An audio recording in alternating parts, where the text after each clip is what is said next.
Rachel Hopkins. Thank you, Miss Elliott, and it's a pleasure to serve under your chairship, and I thank the member for Stoke-on-Trent North for introducing this really important debate. Many football clubs were created by workers at the heart of their communities. Luton Town, the club I'm so proud to have in my constituency of Luton South, was founded democratically when John Charles Lomax and George Deacon arranged a public meeting at the Town Hall on the 11th of April 1885 to form a town club. Lutonians opposed another group's secretive plans to create a club and instead supported this transparent, democratic creation of the club we are so proud of now.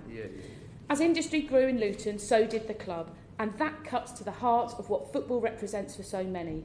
Sports clubs are not a business like any other. They are intrinsically linked to the communities they represent.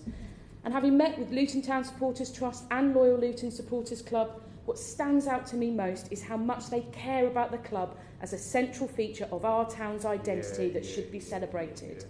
The driving force of football is the comradeship amongst fans and communities.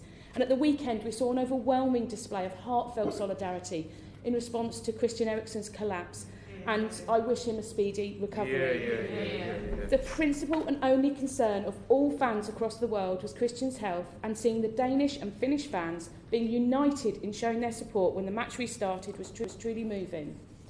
Indeed, football transcends borders and communities, and fans come together through our shared love of the sport. And I've experienced this firsthand with the passionate Scandinavian Hatters from Norway and Sweden, who are an excellent part of Luton Town's fan base, and many of them I call friends.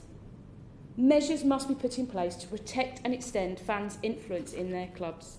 The Labour Party has called for reform of the governance of football for more than a decade.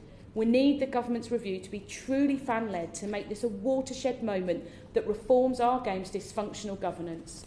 We must put an end to the billionaire owners of the biggest clubs running our sport purely for profit. They very clearly cannot be trusted to regulate themselves.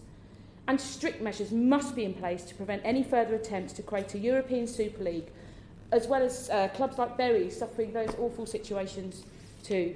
And as one of the vice chairs of the APPG for football supporters, I support the Football Supporters Association's Sustain the Game campaign that outlines a plan to protect our clubs as community assets, improve transparency to ensure everyone knows who owns their club and how they operate, to impose financial controls with teeth to ensure clubs and leagues are regulated, to strengthen the football pyramid to safeguard its long-term sustainability, and ensure supporters' voices are at the heart of their clubs. The fan-led review needs to bring about lasting change through the introduction of legislation to create a thoroughly independent regulator.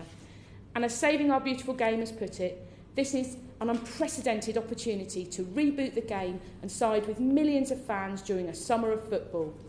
I hope to read an interim report from the fan-led review in July that lays the ground for systemic change in our game. Thank you. Jane Hunt.